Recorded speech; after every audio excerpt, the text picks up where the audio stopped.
So, welcome back to the Visual Design Week 2. And we just reviewed the work that you've done. It was very interesting. I think you learned a lot.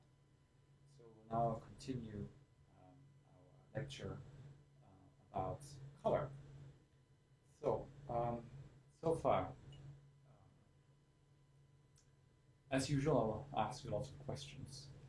So, how many colors do you think, if you have an offset print like this, so this is done with offset, how many colors do you think how many colors you can reproduce with this? How many different colors? I'm not talking about CMYK yellow K4 colors, no, I mean like if you mix them up, still, how many different colors can you produce? Thousands. 2 to the power of 32. Can you express that differently? 2 to the power of 8 times 8 times 8 times 8. 4 times 257. 4 colours each with 8 bits. Oh, that's idea. Well, I'm trying to think of like perception of colours. So you're thinking about colours that we can notice as different from another. we'll come to that question later in terms of how many different colors can humans perceive. But the question is, how many different colors can an offset print produce, roughly speaking? Guess. I reckon Ryan should guess first. Okay.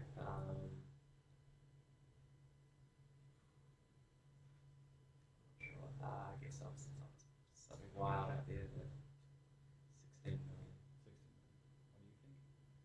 What do you think? 32 million. Damn, that's one. Can I say 32,000? Let's go with that one. 32,000. What?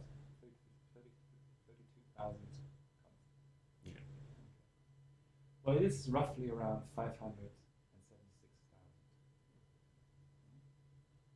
So, how many colors can your screen produce? Roughly speaking. 2 times 8 times 8. Something like that. Can we get the calculator out? Well, give me a rough estimation. 120,000. Is that right? No. It must be millions. 16 million again. Okay. It is indeed in the area of millions, usually in the area of 16 million. So think about it. What does that mean? Does the screen print? Who can produce more, the screen or the offset print? Screen. And what does it mean if you design something on the screen? You might be using colours that can't be reproduced. Exactly. So not everything that you see on the screen can be printed. How many colors do you think a human can perceive?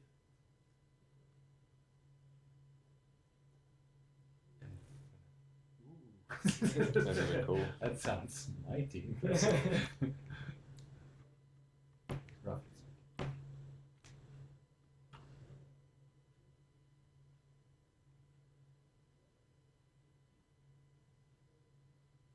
$30,000 thousand. Okay, it's a guessing game. So I was going to say it's approximately 10 million. Oh well. It means, again, the screen can show more colors than you can actually perceive. But it might not necessarily be the same colors. It could be 10 million. The overlap between the 16 and the 10 might not be the exact same one. Okay. So consequences are, whatever you print, maybe if you go to a shop to have a photo printed, or you use an inkjet printer, or use a laser printer, whatever you do when you print it, it will not have the same number of colors. It will be reduced. It will not be the same as if you saw it on the screen. Especially things that tend not to be like as bold coloured as you. They'll come out dull. So that's just the technology. That's just the way it is. And perceived colour, does that vary much whether you're using an active display or reflective display? yes, it has. There's a difference. By the way, if you don't, are you using your laptops for taking notes? Because I prefer it when they're shut. Is that possible? Yeah, just don't say anything too noteworthy. Okay. Yeah, I could I'm sorry. run a grab. I'm not smart enough for that. Okay. Well, the way you produce the color, of course, has a big difference. And you mentioned like them too, active and passive. But actually, there's a term for that. How you mix colors. Do you remember which one it was? You should have had that in high school. Can you say that again? How you mix colors. There are two different ways of how you mix colors. Subtractive and additive. Exactly. Which one is which? Additive's the situation where you've got two different like paint colours and you add them together to produce a different colour. Okay. Subtractive is something like where you've got like a projector or something, and yeah, you're removing the colours to yeah, basically. So if you, let's say, do the additive, and let's say you take CMYK and yellow cane, you mix them all together, what do you get? And if you have a projector and you put, RGB together, what do you get? White. Exactly. There you go. So one is the mixture of particles, reflective, and the other thing is the mixture of light, which is then, of course, well, we use most of the time RGB, but this is actually an interesting question. So what is the exact connection between RGB and CMYK? And they're jewels. Meaning? They're like the opposite, but they're complementary. The same but the opposite. The same but the opposite. Can I quote you on that? Yeah, like white and black. Well, that it is true. So what you see is that, for example, red RGB is the opposite of cyan, and magenta is the opposite of yellow and green, roughly speaking. So essentially, it's just the color circle a bit turned. You might as well also print in RGB if you want to. And you might also have pixels in CMYK. In the end, it doesn't really matter. It's just that it's just the way it's done. Actually, I don't exactly know why they use CMYK yellow for printing in RGB. I'm not an expert on that. So what we've seen is that's the connection, and what we've talked about so right now is very technical in terms of how we reproduce things, how things are the same, and so forth. What we've not yet talking about is the use of color in an artistic sense. As I said, you can take some inspirations from his books and get some good ideas about it, but we're not going to talk about theory about it. So there was one guy called Johannes Itten, and he had a very big book about color and color theory and how it's used in art and so forth. I think I set a link on the Learn environment to his book. That's sort of like the standard work on the matter. But what I, very practically speaking, I put out two books, which is this one. It has a mixture of theory behind it. So you got a little bit of theory, but you also got some artistic examples of how it is being used to achieve certain effects. So this is then the more artistic side to it. Something I also find quite useful is that what comes quite often is that you have to make a color palette. So let's say you create a web page or a logo or design or anything really. You want to have a couple of colors that you want to use all the time. Right? This thing called a color palette. And interestingly, is there's a whole website for that only does that. What are good color combinations that fit each other? So like your fashion advisor on the web, so to speak, right? And it's called color levels, and there people can vote on whether they like or dislike certain color combinations. And if you don't know what you're doing, just take a high-ranking one from there, and you'll probably be okay. But coming back to the technology part, we discovered a problem. The problem is, as you already said, that all the devices somehow have an interpretation of color. Right? So we're going to try this now. Can I move my cursor over there? Okay, I'm gonna move the cursor now from right to left. And when we reach the value 00255, the perfect blue, you say stop. Okay? So this is easy. Is this perfect blue? So raise your hand when you see the perfect blue.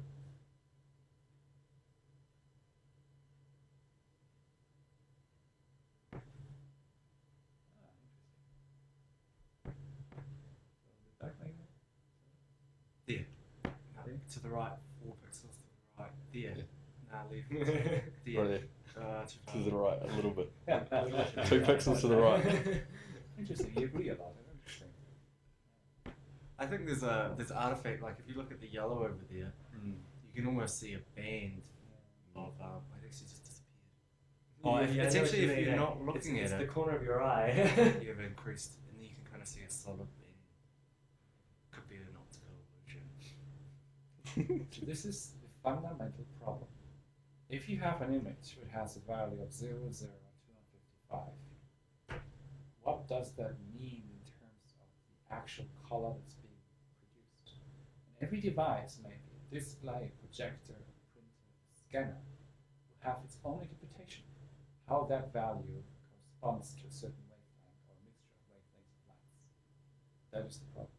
An easy way, it's sort of like a metaphor for this, is imagine the following, which is much easier to imagine. Let's say you have a toaster, right? And you want to have the exact same toast from 10 different toasters. Right? So how do you do that? So I give you the original toast and say, here's the toast. Do all of them with all of those machines. So how would you do it? I'd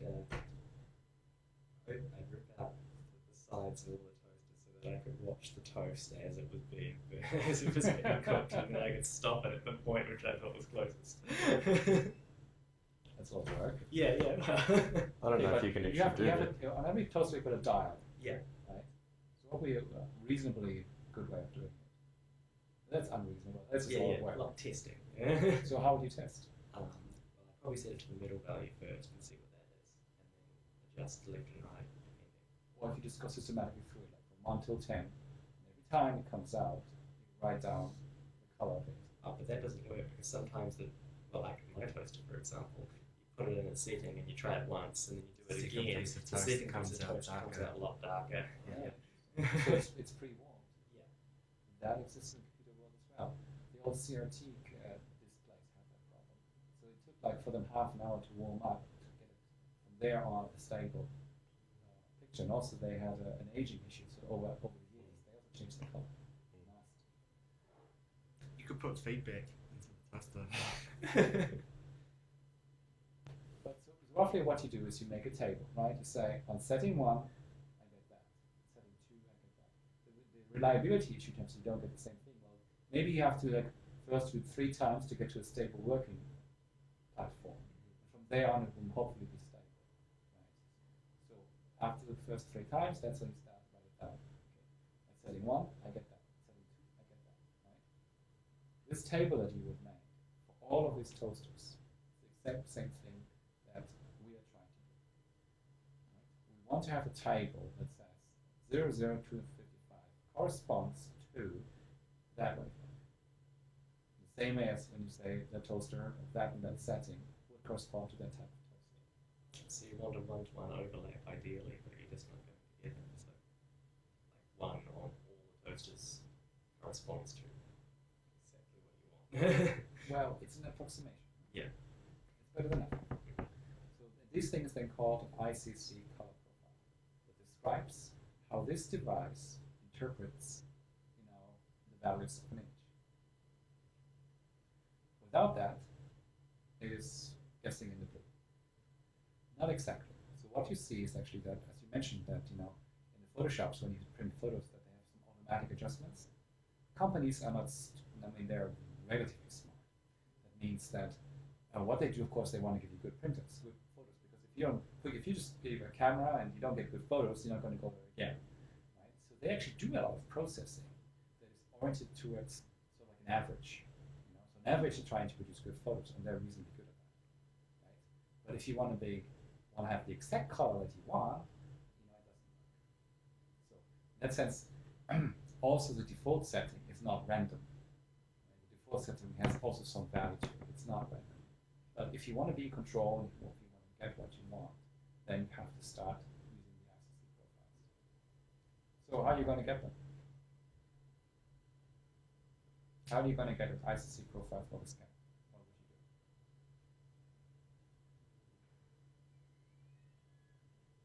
do? Download it. Sorry, I don't understand. Would you dare to assume that all machines of all ages, all machines of the same type, the same age, of all the ages would be the exact same? Wouldn't you just download the particular one to each printer? I think I'm missing the point. Well, what you say right now is that if I take the metaphor again of the toaster, is you just get the manual that comes with the original toaster, and you assume that your toaster is exactly the same as all the toasters from the same manufacturer of the same type, independently of if your toaster is 3 years old or 1 year old. That's what you say, right? That's what. Yep. Again, it's probably better than nothing, but is it really good? Oh, okay. So what else would you do? Can you do some calibration tests where you print a range of colors and then have that correspond to a profile to see like how it's producing them? Roughly, yes. But first of all, let's talk about scanners. So how would you do it with a scanner? How would you calibrate the scanner?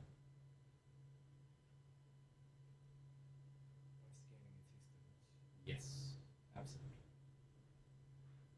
Which is something like this.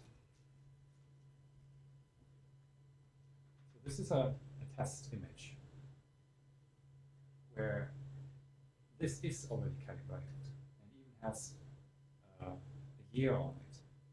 So you can know this is from 2008 because these things age themselves as well. Right? So you put this on your scanner and then what?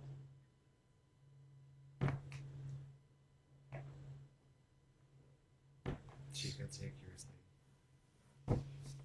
using software provided by. Automatically, everything will be good. Yeah. Roughly, yes. So what you do is you scan this, you can take the image, and then there's a software that actually comes with this thing that actually creates the ICC profile out of it. You just have to, it has some marks so it can find where everything is. But then you can delete it. So what you get is, here's pure black, and it looks like red. This is how the black came back with Futura or a very, bright red right here. So it knows what was put onto the scanner, and it knows what came in. And out of that, we calculate the ICC profile, essentially the lookup table. If I have my toaster at that setting, this is what comes out. If I scan this, if I have this color and I put it on the scanner, this is what comes out. Okay, that's the scanner. But the toaster is more like a printer. Okay, let's come to that. Shall we do the printer first? Oh, no. Let's first take out the input devices. How do you do it with this?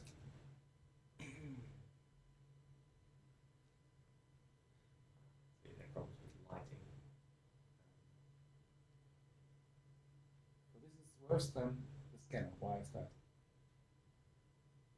Well, yes, that's not a controlled environment. Exactly. So depending on where I shoot, I will have different results. So what do we do?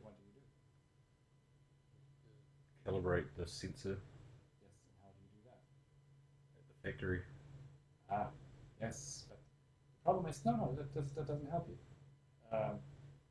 Because depending on the light environment, it's not the fault of the sensor.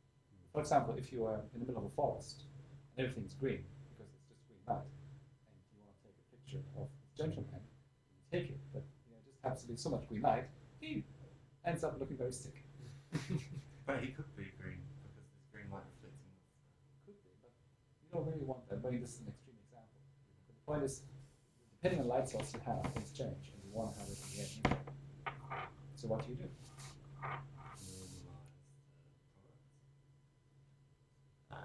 You again, it's the same as downloading ICC profile. If you do everything up front, you assume that nothing changes. Take a photo of a test image in a controlled environment. So what you do is actually take a test image, but you don't even do it in a controlled environment. You do it in the environment in which you're actually going to shoot. And if it is this room, so be it. So there are versions of this for digital cameras as well. They are kind of larger surface areas, so it's a bit easier. But there's an easier way of doing it. Right. You take A gray. Again, a calibrated gray. Why not white?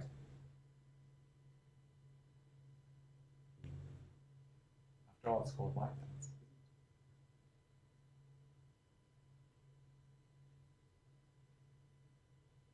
Not enough information in white for you to be able to calibrate off, I guess.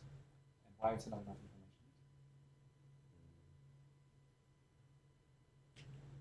Don't know, it's just the nature of it. if it was Black too isn't included. So. if it was too white, you wouldn't know because it would already be going. You wouldn't know how far off. How far Exactly. off. It's a ceiling effect. It would just be too much. There's a chance that there could just be too much light overall, and it would like go overboard, and then you wouldn't be able to measure anything anymore. Black is the other way around. You know, if it's too dark, you know, no color comes back, and then you can also calibrate. So gray is a good idea. There's something called light traps. So there's like when you have a setting, particularly in the studio, you know, you actually take a reference photo at the beginning, so that afterwards you can color correct your images against that. So that is the scanning part, so to speak. Now, so printing, reproduction. So how do you calibrate a screen? There's software ones that can do it, mate. I think they just ask for your eyes to judge like what you see. Is this black to you? Things like that. And then there are ones that I think you stick on the screen, and then it displays colors and some lensing effect. Yes, absolutely right. So that is something like this little baby here.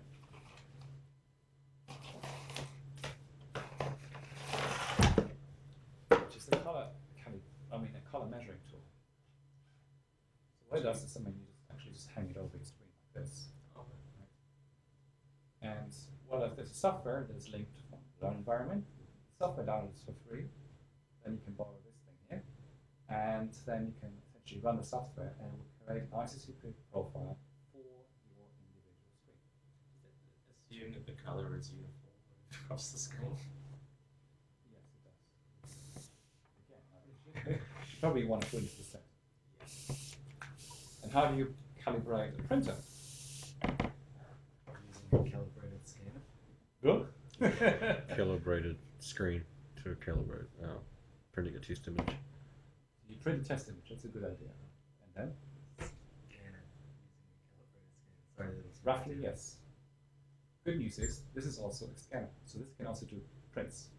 So, if you don't mind, if you've got nothing better to do, the software also lets you, the color mounted software allows you to print a test print, and afterwards you just go, so I mean, you actually slide it over it, and it will just measure automatically the print, the color that came out. Out of that, it calculates the ICC profile for the printer. And then you have a profile that you can then use, and then you have a better approximation of that what you see on the screen or what you scanned in is the same as comes out of the print. How do you use the ICC print files? Color management is a task that is done on the operating system level. It's not a matter of Photoshop in the first instance. The first instance is a matter of the operating system. So on the Mac, you, for example, got the color sync utility. And there, what you do is, let's start early with the control panel. The control panel only has the ICC profile for the display. But if you use the color sync utility, which is on your Mac, you can actually assign a profile to any device that you're using, including printers, including scanners. If you prefer to do the same thing in Windows, there is Windows 7. It's called the Color Management Control Panel. And again, you can select the device and assign an ICC profile for it. Now, here's the thing. So far, we started out with an original. The original was a photograph of yourself. Right? What if there is no original? So you're saying we just have a digital copy?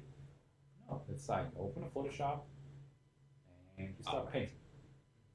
Like that.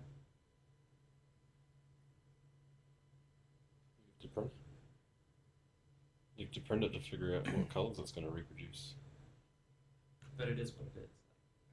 Well, The it is colours what you've the made. screen sees as far as you're concerned.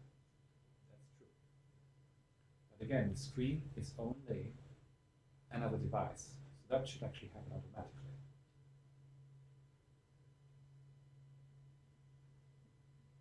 Photoshop, this is an important thing to learn here, has got a color setting. The color setting only applies for if you press Control New or Apple New, you make a new document.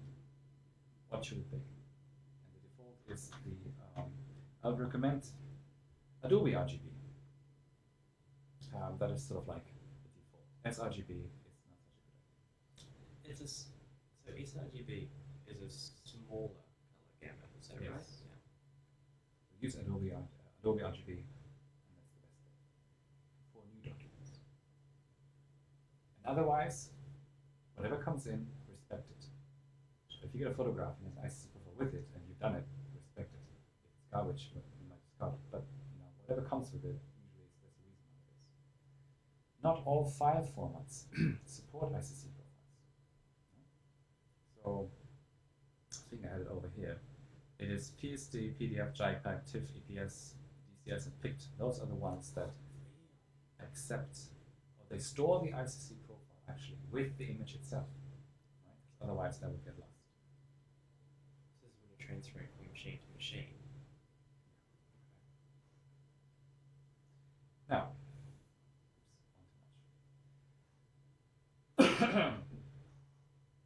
let's talk about printing. Just a quick rundown of how printing works. So if you have this picture here of the nice little parrot, if you want to print it, for example, what you do is you would have it in CMYK, of course, already on your in Photoshop, and it means you've got 4 channels: cyan channel, magenta channel, yellow channel, and the black channel. And how many colors? How many different values of cyan do you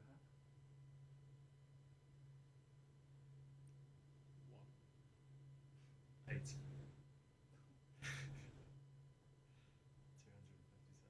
256. Yes. Okay. If you represent the cyan color with 256 values, then you can actually use the grayscale image to represent it. Right? So, let's see if I can find my mouse. I cannot.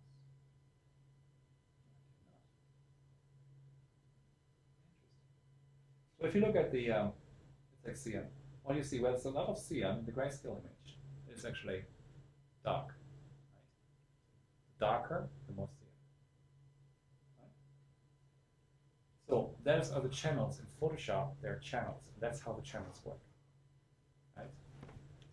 Now, if you want to print it then, again, offset printing has a certain grid. It was the LPI, now it's the LPIs, right? And the thing is that you cannot actually make it more or less cyan. It doesn't work.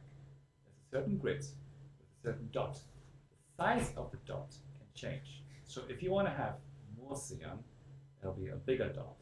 And if you want less cyan, there'll be a smaller dot, right? And this thing is called halftone. And what you do then is you just put those 4 halftones on top of each other, and that's how you get your print. Are they slightly out of phase with each other? Or? Yes, on purpose, to avoid the Morley effect. So these grids are actually rotated. There's a certain degree in which they are rotated. Oh, rotated. Yes. And so is the yellow one just a different resolution, or No. why does it look so much different? Is it just the angle that it's at? Yes. So this is roughly how the printing is done. Now you had before a good observation. It's like not everything you see on the screen is something you can print. And here I have a hypothetical parrot on the left on in RGB, and there's something called a government warning you can switch on in Photoshop. And what it does then, essentially it marks those areas in the image that cannot be printed. And if you look at here on the range, what you see is that usually it's light greens. Those are the killer. They cannot be printed. Light greens. If you these days get a more expensive inkjet printer, how many colors does it have?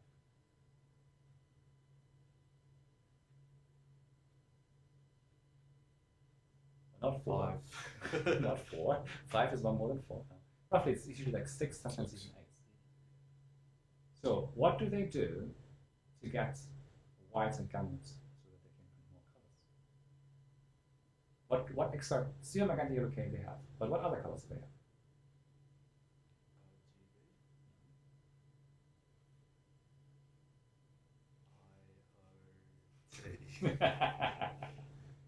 It's light cyan, light magenta. So that they can, as I said, the critical prints are light greens, for example. If you want to print a light green, you need to have just a lighter green, a color that's lighter. Otherwise, you just can't get it done. That's how they achieve it. You can't like filter out a color with nothing. So. Exactly. So much for color. Now we're going to move over a smooth transition. Just before we go completely away from colour, would you like to comment on the existence of magenta? Why? Because there's certain people that suggest that it's not a real colour. I cannot comment on it because I'm utterly incompetent. Okay, which one of these are good? Which one of these are bad, and why? So I want a high contrast between my background and my foreground, text and the color. I like the grey on white. It's really relaxing. The far right one I quite like. It's less jarring. Having the bright background as the red just seems to. I can read the text okay, but it's not very nice to look at. I like that red one because it's really loud and like gets the message across. I can read it real quick and go, yep, I know what it's talking about. It's definitely the first one I went to. The one on the left's like, I don't want to read it because it makes me strain to try and read. The third one's it's not too bad. Like it's subtle. It's like. The more I look at it, the easier that one gets to read the third one. We've got a problem here. The way it looks on my screen, the way it looks on there is very different. So what I was trying to do actually is the red one here screams. The problem is if the color contrast is too high, it just starts to almost physically hurt. And the blue-red contrast that is there is the most painful one. So if you really, really want to have a big bang, that's the one to go for. But be aware, it's painful. It is literally painful. So what we have is two types of contrast. One is just lightness contrast, and one is the color contrast. Right? As a rule of thumb, don't overdo it in either direction. Right? You see it very often these days that you've got like on web pages like light grays on white. Nobody can read that. It's too subtle. And if it's too much, it's too screaming. So it's about balance. So what am I supposed to do? Rule of thumb: don't overdo it. Okay, that's all I can say to it. Just be aware of it. You could be generous, say, like, just go for that sweet spot of legibility, like reasonable contrast, reasonable colour. But see, the point is, again, very often, particularly in advertising, it's all about getting attention. Right? So you actually want to do something that's different, and you want to provoke, you want to push, and then you sometimes do this extreme thing just to get attention, and then serves a certain purpose. So sometimes you might have a very good reason why you decide, for example, to have a strong or not so strong contrast. It all depends on why you do it. Right? If mean, if your general goal is just legibility, of course, then now the rules are relatively simple. But if you go into design, maybe that's not the first goal that you have. So that's why it's so difficult to have any kind of rules of thumb here, because well, it all depends. If you got a good reason to do something else, it might just work. With all the advertisers trying to be as loud as possible, it could be that being subtle Yes. is actually the difference. Then you end up with Muji. Right. You know Muji? I think I've heard of it. It's a brand started in Japan, now very often everywhere. Their design is no design. So there's no label on it. Whatever they have, there's no label on it. It doesn't say it's Muji. So the absence of a label is the definition of a label. Brilliant. And then they've got really nice things. I mean, it's very well Cut designed. down on production costs. No production, no. Oh, Don't get me wrong, it's it's good. very well designed, Yeah. but there's never a label on it saying this is from Muji. Okay, first, we need to have some names. And you just have to know these things. So what you asked about the serif before, so they're actually called serif. D-senders, S-senders. On the G, little thing that comes out of it, it's called a spur. Sometimes it's not a serif, but it's kind of like a swings out. It's called terminal, tail when it comes down. And there's the mean line and the base line for the typeface. So this is something that you need to know. One other important thing. What's the difference between font and typeface?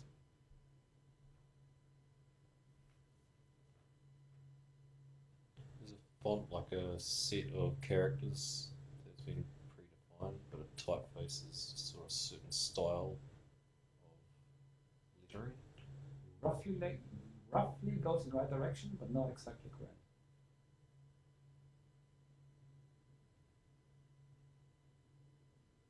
So, do you have a font on your computer? I don't know. Do you have a font on your computer?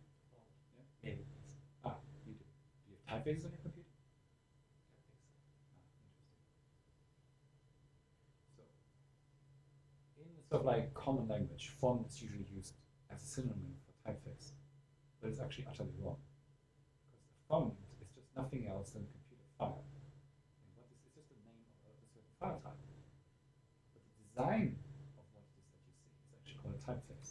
So when you ask somebody, what font is that? Then you actually have to answer that. You have to go to your computer and say, it's the file name, so and so, so, so. That is the font. If you talk about the design, the shape of it, that's called typeface. So a font is just a computer representation of a it's just- typeface. Yeah, it's just the way how typefaces are stored on the computer. Right. Is font like an acronym for something? Or? Don't even know. Typefaces then, good typefaces, come actually not alone. They actually come in families. Now here's the Futura family. This is the typeface. The font would then, each line would then probably be a font. But in any case, the important thing to know is that they come in families and they've got many family members. And that actually distinguishes a good typeface, that it has a large family. How's the family determined? Is it like a resemblance? Not just the designer who did it. Okay. I mean, like, he designed, this is the family, this is the typeface. Okay. So, let's do a little bit of trivia. Does anybody have the typeface called Times or Times New Roman on your computer? Okay. When was it designed and by who? 2,300 years ago by the Romans. Should we grab one of these? Excuse me. Sure. That's probably not more recent. It's probably like a throwback. It's probably like 16th century.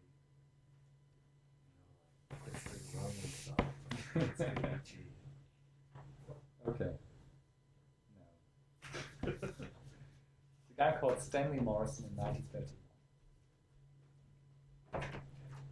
Well, since we just had Futura, who came up with Futura? Called Futura. That happens quite often. It's often named after the designer.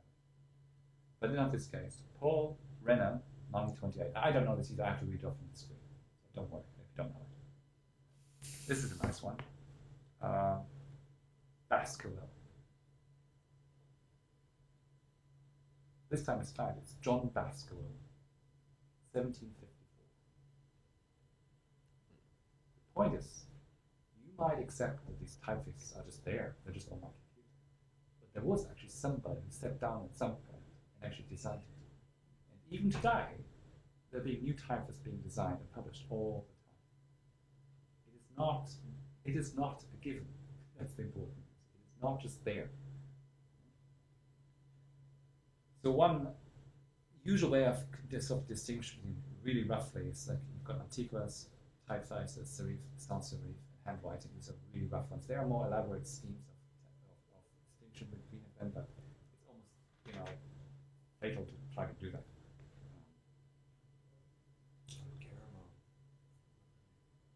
Some of them are really old, some of them are rather recent. So it depends, People actually designed them at a certain time. So when it's 1930s, we're talking about Bauer style. That's when the sans serif came along, clean, this kind of stuff. When we then look at actually fonts, what you see is that there are different types. So in the old days, there used to be bitmap fonts. There was a time when I said the font was actually stored inside of the printer. We passed that. These days we've got PostScript fonts, TrueType fonts, and OpenType fonts. The history behind that is very simple. First there was PostScript by Adobe. Then Microsoft thought, oh, we don't want to pay the license fees, so why don't we just come up with our own? And they actually teamed up with Apple, interestingly, and they came up with their own thing called TrueType. Turned out to be not such a good thing, so actually I don't think Apple really used it very much.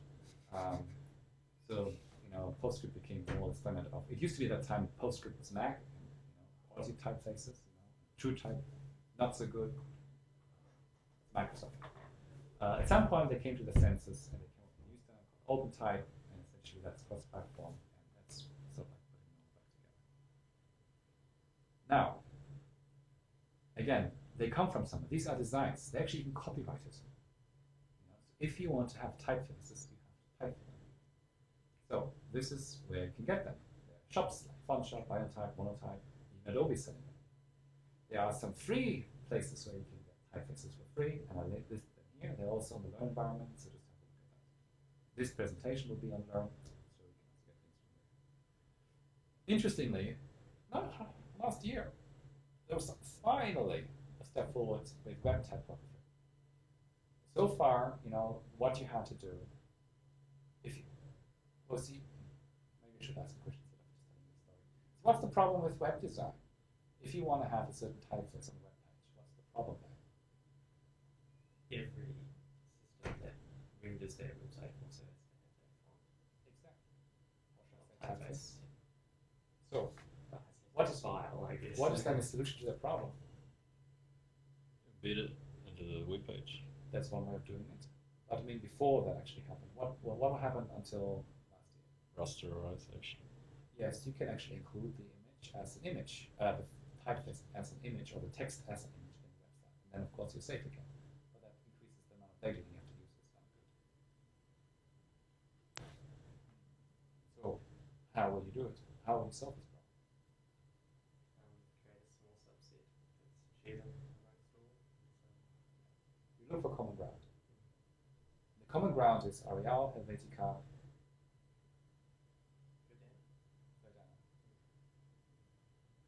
or Times New Roman, Georgia, and something else. So you ask, first of all, you give alternatives. If you don't have this typeface, then use that, and if that's not available, then use that. So that's one thing, you offer alternatives. And you go along with the assumption, you just observe what is actually pre-installed on the machines, and you limit yourself to that. And you just have it really rough, it's just like serif, sans serif, that's pretty much it. That's the choice you have. So it's not very good. So recently, last year, then they came up with CSS3. They now have a method of actually embedding the typeface in the web page, and even some services like Monotype and Google who allow you that they actually publish the typefaces as packages on their servers, and you can just link to it. You can just say, go to that server, get the typeface, and use it here. And if you're non-commercial and you don't use it too much, it's even for free. If you've got a big website, you have to pay. Again, this is not for free. You have to pay. particularly for the web design and screen design, I uploaded, or I like to point out a magazine called Smashing Mac, and I uploaded it to their environment. Please have a look at it. It goes very much into anti-aliasing and so forth, into the very details. Here's a screenshot of the magazine. Have a look at it. Will be good. So, legibility. So, what is a good size for text when you print it as, let's say, a book? 10 and 12. 10, 12, any other opinions? 12, 16. Depends on your target audience, really. Down to. So, rule of thumb, between 9 and 12. That's the okay area. And then again, it depends. If you've got elderly people, you might use large typeface. You know, if you want to do something else, if you want to hide information, you use 4. Right? That's why all the legal text is light gray on white, typeface 4. That's how it's printed. If you really don't want anybody to read it, it's done on purpose. This is not coincidence. It's done on purpose. There's a certain design goal. You don't want anybody to read it. That's how you achieve it. Low contrast, small typeface. Lots of conspiracy.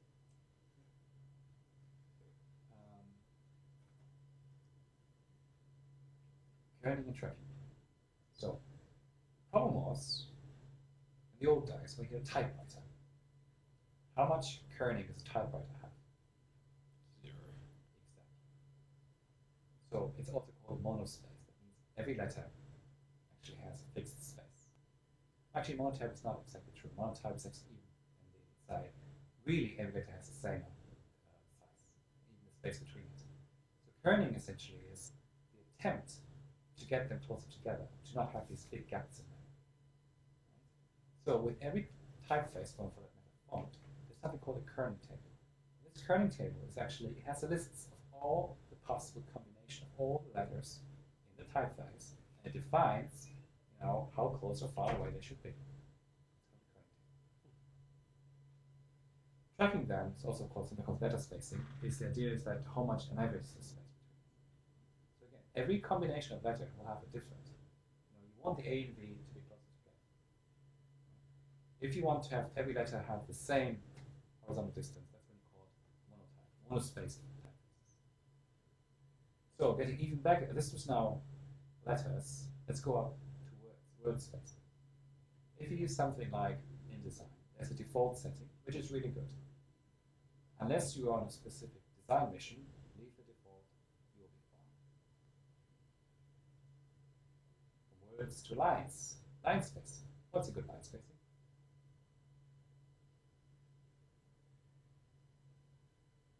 Come on, guys, you can read. 16.8. As a rule of thumb, 120%. Again, there's something to play with.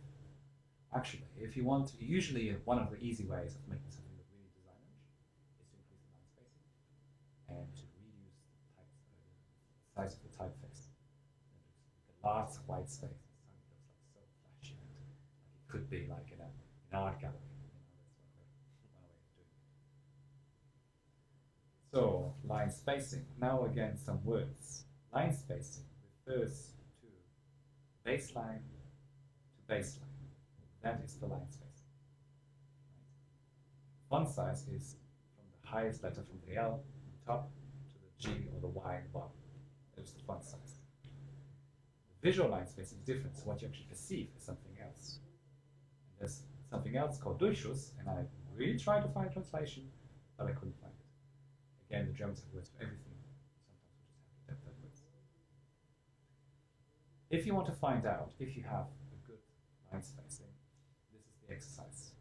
Close your eyes. Almost close them. Come on, do it. So it all gets blurry. If you look at the text, the text gets blurry, and you can just still sort of like make out lines roughly. That's when you got it right. So if you look on your screen, just go like this, and you still can just make out some lines, you're good.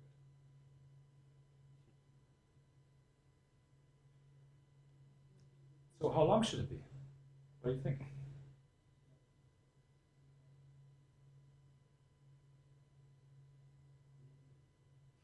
Across the whole page. Nice. A4 landscape. A line going from here to there. No, portrait. Portrait. With margins. With margins. How much margins? 1 column, 2 column? About an inch. An inch.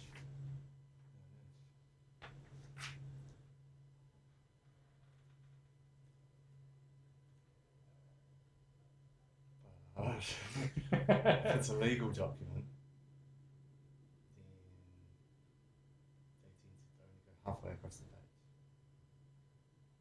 And what about newspaper? They go even less. I think So why do you think newspaper is so It's designed for people with short concentration spans.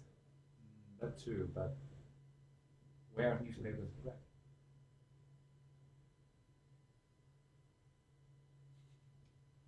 I don't want to say it. At the breakfast table. Oh, as a toilet. Oh!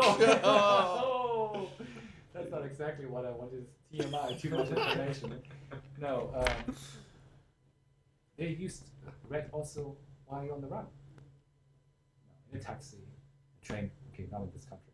Wrong country. So other countries have got trains, public services. I mean, here they've got buses. Okay, buses.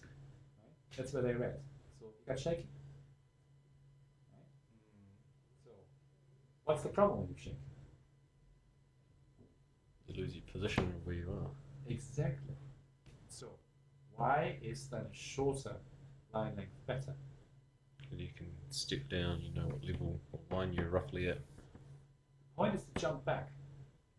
If you're at the end of the line, you have to find your way all the way back to the front. Right? And the shorter the jump is, the better. That is also the reason why usually legibility is increased with serif typefaces. Because the serifs form a line at the bottom. The line at the bottom is stronger. Right? And that's when the jump back is easy. That's why most books, novels, are done that way, because it's easy. So, rule of thumb, books 1 or 2 columns, 50 to 60 characters. That's good. If you have an A4 with 4 columns, 30 to 4 characters. That's a rule of thumb. So, alignment. Which one of these is good? Which one is bad? And why? Which one? Let me ask it this way. Which one is the easiest to read? Left? Left or justified? Why not the other ones? Because they're all over the place. Cultural convention. Some Seems- cultures they read from right to left. It's more than that. It's not just cultural. You can actually test this, and you get results that will favor one or the other. Maybe it's training, so maybe you're trained that way, so it could still be the case. So I don't think they've tried it with infants. I would say center would be the best. I mean, there's a little bit of extra information there about, which line you're jumping to. Because if you look, say you're looking on the third line, and you look at EX sticks out over vent, then when you go back to the next line, you know that you'd be looking for one that goes in, where Z sticks out over you. I like. It's very easy for me to see what the meaning of the lines are, and kind of grab information from that. As a rule of thumb, left and justified work almost the same. Left is still a little bit better. So the range is left, justified, and then everything else. So unless you've got a good reason, those are the two options. Size. I was looking into like how tall should it be, and I found Nancy norm. So here's the rule: the proportion is 1 to 25. So if you, this comes actually from signage. If you want to have like an exit sign, this defines how tall it should be, so at a certain distance you can do it. What What, of course, you can also do is this: you can combine typefaces. So, I'm not sure if you receive spam mail, but I get it, particularly community newsletters sometimes self-made. Look, I've got bold and italic and I can underline, and I've got 10 different typefaces on my computer. I can use them all. I can even bend them. Is that a good idea? Within reason. You know, if you're going to do it so it's all twisted and the information's become convoluted, then it's not good. But if you do it subtly to like make specific effects or like enhance certain areas, then sure. Well, the rule of thumb is that unless you have to, don't. So go with as little as possible. It's just visual clutter. Unless again you want to exactly do that. You want to clutter because it's your design statement. But so which of these is good and which is bad and why?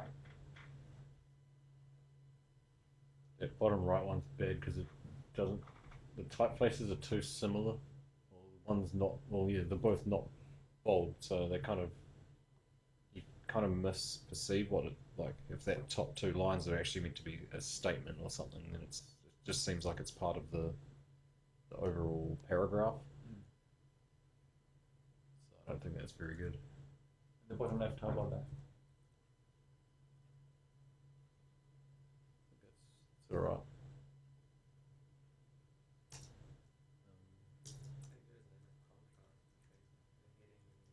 Yeah.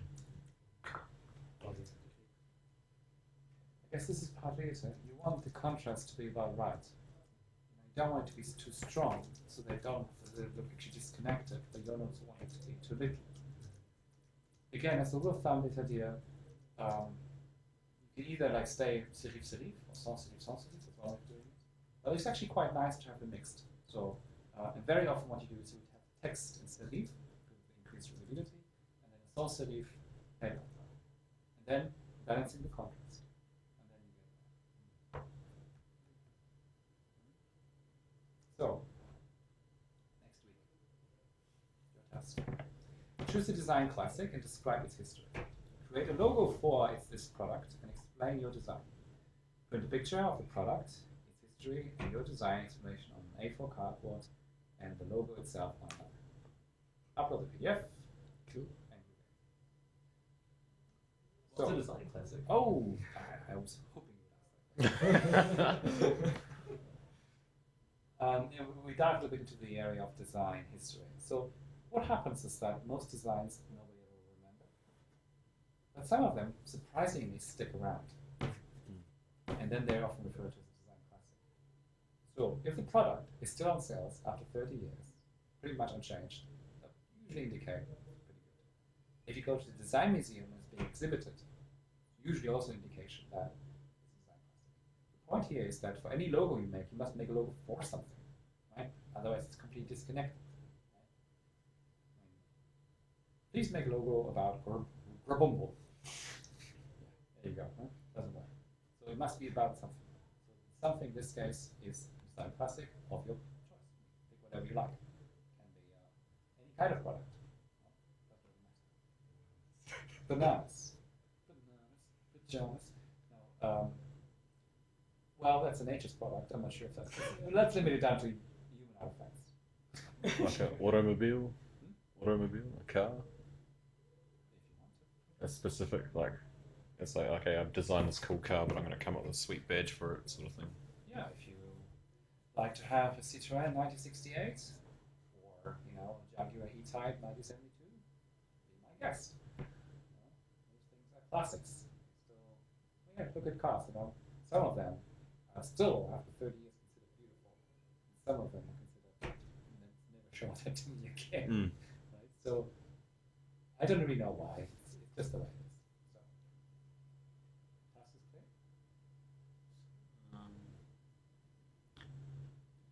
clear. What software would you use to do this?